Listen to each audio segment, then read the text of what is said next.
It means taking a stand for you. It means delivering. It means coming through. What if you don't keep your commitment, Les? What if you give it everything you have and you come up short? Or if you don't give it everything you have, what if you get weak along the way and you throw in a towel on yourself, you surrender to your emotions? What then? A lot of people become discouraged, they become frustrated, and they say, oh, what the heck? And they go back to doing what they were doing before, saying it doesn't work. You get to make a choice. Is failure going to break you, or is failure going to make you? You get to decide. Failure doesn't. It's okay to fall. It's okay to cry. It's okay to go home. But quitting should never be an option. It's not in falling that makes us failures. It's in not getting up that makes us failures. And you get to decide if you get up or you don't get up. We're going to take setbacks. We're going to take some defeats from time to time in our lives. And when that happens, what that actually does, or what that actually should do, is make your vision clear. Make your mission clear. Anyone who's successful has failed much more than you know. It's like you look at somebody who's an unbelievable athlete, somebody who's an unbelievable entertainer, speaker, communicator, artist. They didn't just show up that way. They are being rewarded in public for what you practice in private consistently. You might want to jot that down. We're all rewarded in public for the things that we consistently practice and refine in private. And so you see that person, you think they're a genius, but if you watch, they've been failing more than anybody else. They just failed more often, so they learn quicker. You got to tell yourself, despite the circumstances, the situations, you have to tell yourself that I'm not going anywhere until I get to go. Until I make my dreams become a reality, I'm not quitting. I don't care how much money I have to invest. I don't care how much time I have to invest. I'm going to continue to do this until I become successful. You can pretend that you care, but you can't pretend that you're there. The only way you can be there is to show up. And what I'm asking you to do for me, you will never be a failure if you show up every single day. Every single day when I come, I show up and I let failure know. Failure is not an option. You can't even let it sink into your brain, not even a second. You have to know that this thing is going to work. Come hell or high water, whatever it is that I set out to do, it may not happen in 6 months, it may not happen in a year, it may not happen in 2 years, but at some point, my dream is going to become a reality. I can accept failure. Everyone fails at some point, but I cannot accept not trying. When you've tried your best, when you've given 120%, you should never feel bad. You pick yourself up, you look at it from another perspective, you come up with another solution, and you go at it again. You're a problem solver. You're not soft. You're not weak. You don't quit. You don't surrender. You fall 7 times, you get up 8.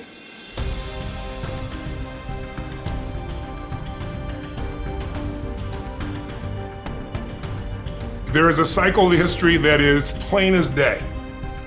Good times create weak people. Weak people create bad times. Bad times create strong people. Strong people create great times. This is the cycle of history. Our thinking, our process is so affected by the way we're raised generationally, the experiences we go through. So let me give you an example of why we're having challenges today and why I'm more than hopeful. Let's say you were born in 1910. Now, think of it this way first. Remember I talked about pattern recognition, pattern utilization, pattern creation. What gave humanity its greatest jump and its capacity was pattern recognition around seasons. Up until that time, we were hunter-gatherers, barely able to survive. It all depended on what was happening in the environment. We were dependent on the outside world.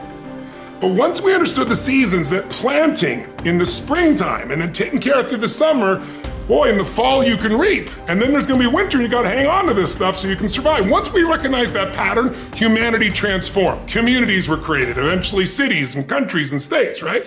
So think of it this way. There's also a pattern of your history as a human. 0 to 21, 19 to 2021 is a springtime, where everything's easy. It's easy to grow. Growth happens, you don't have to do squat. Your body grows, life grows. And some of us had a more protected childhood, some of us had no protection. We had to step up and take care of things when we were 7 or 8 years old. But regardless, overall, it's a time in which people look out for you, you're taught things, you consume what you're taught. But once you come 19, 20, 21 roughly, and sometimes it's 16 for some people, 25 for others, but you get the picture, You enter a new season of life. You go to the summertime where you start testing and go, well, this is what I was taught, but do I really believe this?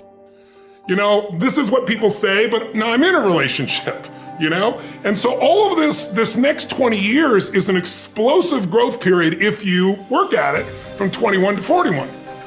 From 42 to 62 is a reaping time if you planted really in the spring and you pushed hard through the summer, you're gonna reap. Now, if you didn't plant in the springtime, you're gonna weep in this season. You know, you're gonna be like, I don't have any money, I don't have any time, I don't know what to do, where am I going? But that's a season of power. That's when you really start to be able to lead companies, businesses, environments, and so forth. And again, some people get there earlier, some later, but overall, generationally, that's it. And then 63 to 83 is winter, and that winter time is a little different for somebody. Right now, that time is, maybe it's time, I'm an elder in the community, now it's time for me to mentor, to communicate. And if you're lucky, it goes 83 to, say, 103.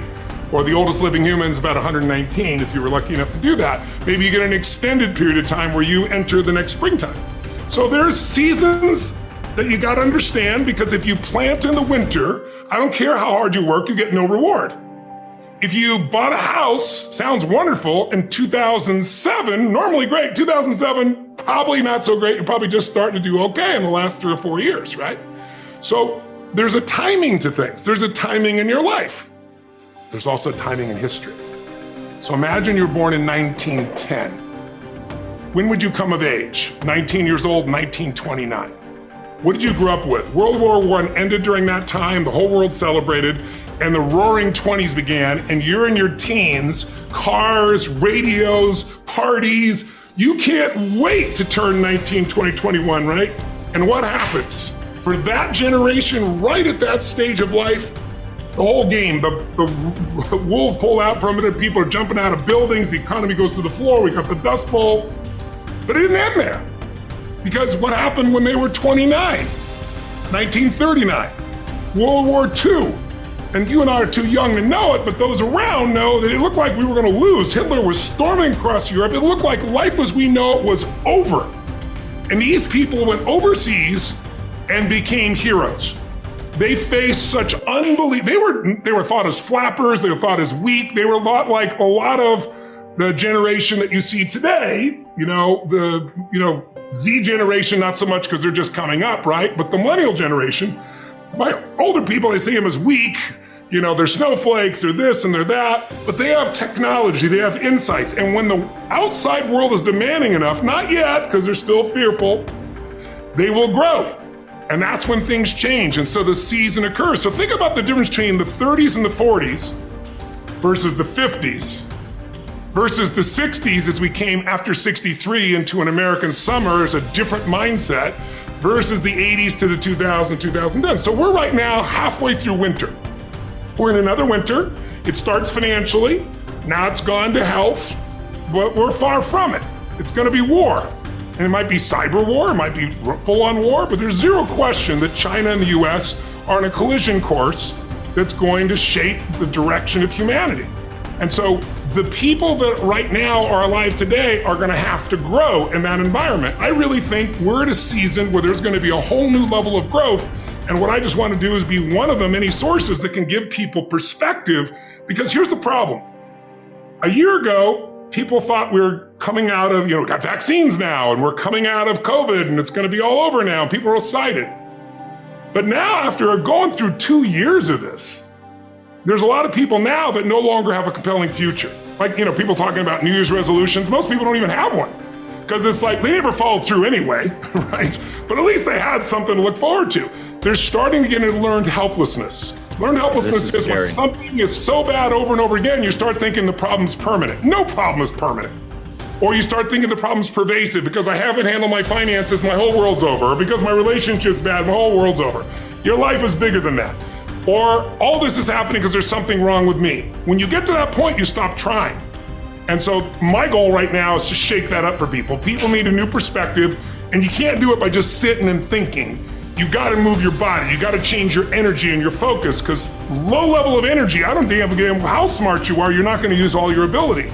But if I get you into a higher state of being, mentally, emotionally, physically, then all of a sudden you start remembering who you are and you start coming up with answers that you never even thought were possible before.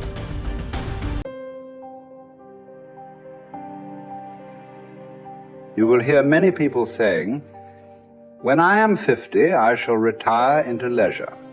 When I am 60, I shall give up public duties." And what guarantee do you have of a longer life? Who will allow your course to proceed as you arrange it? Aren't you ashamed to keep for yourself just the remnants of your life and to devote to wisdom only that time which cannot be spent on any business? How late it is to begin really to live, just when life must end. Stop letting yourself be distracted. That is not allowed. Instead, as if you were dying right now. Stop allowing your mind to be a slave, to be jerked about by selfish impulses, to kick against fate and the present, and to mistrust the future. In your actions, don't procrastinate. In your conversations, don't confuse. In your thoughts, don't wander. In your soul, don't be passive or aggressive. In your life, don't be all about business. It is essential for you to remember that the attention you give to any action should be in due proportion to its worth, for then you won't tire and give up if you aren't busying yourself with lesser things beyond what should be allowed. Putting things off is the biggest waste of life. It snatches away each day as it comes and denies us the present by promising the future.